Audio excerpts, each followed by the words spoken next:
Hello all, welcome back to Odoo 17 development tutorial. Today, in this video, let us discuss about routings and URLs in Odoo 17. In Odoo, controllers are used to configure front-end modules under website. Using controllers, you can specify the URLs to link the web page. So, first of all, inside the controller, here you can see that I have created a controller here, and inside the controller, I have just created an init file here. So in init file, I have just imported the Python file that I have created. I have imported it init file. And if we go to the Python file, that here you can see that I have just imported HTTP and also imported the request. I have imported the HTTP from Odoo and I have imported the request from Odoo.http. So after importing this, I have just defined a class here. You can see that I have defined the class and then I've added the root here. So you can see the way I have defined the root, that is at http.root.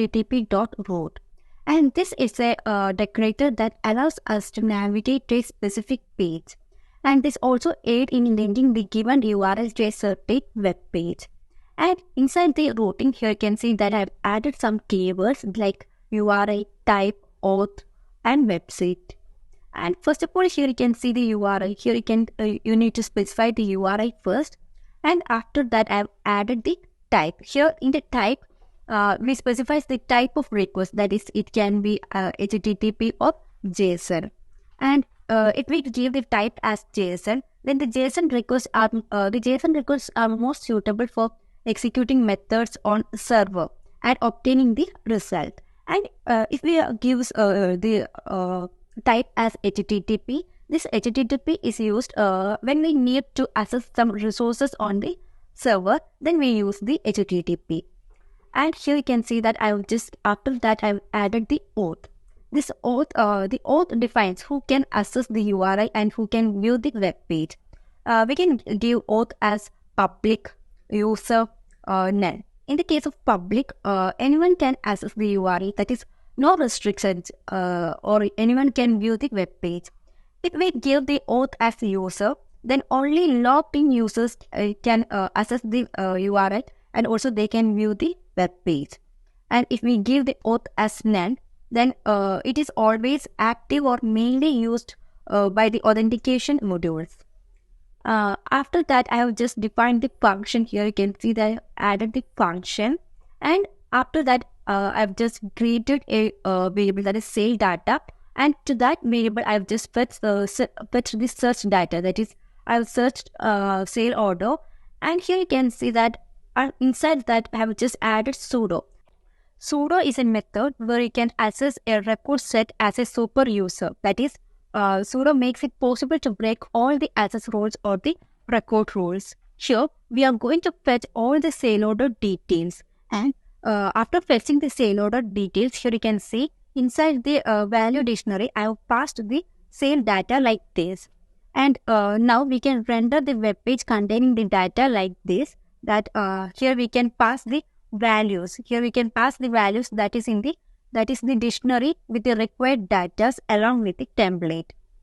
Now let's see how can we create the template.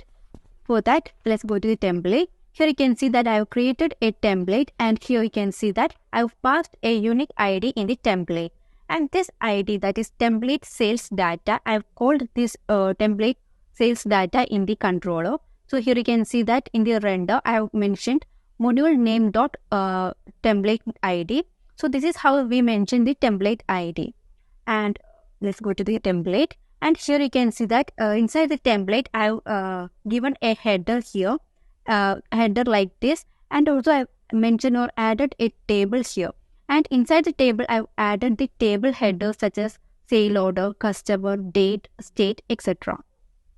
And now we need to render the table body or the column value. So for that, I have used the T for each, where we used the record to iterate so that the record contains or record stores all the sale order details.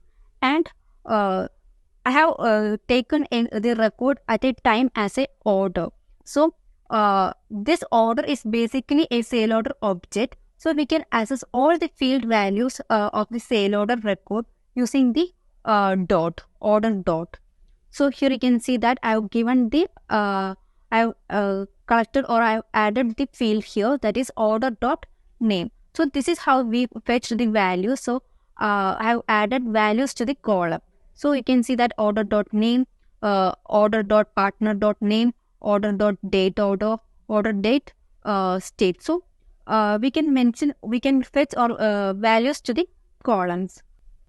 So let's go to the website, or let's go to the UI here. And in the UI here, you can see the website. Then let's copy the URL. So let's copy the URL here and let's add it to the website. So I'm adding this URLs to show. So here you can see I'm adding the URL and just reloading it. Now here you can see it has reloaded, or it has navigated to a another page. That here you can see the sale order details. Here you can see the heading that I've given, that is sale order, customer, date and state. And here you can see the data or records can be seen here. So here you can see the all the sale order details can be seen. So this is how we create routings and URLs in Odoo 17. Thank you.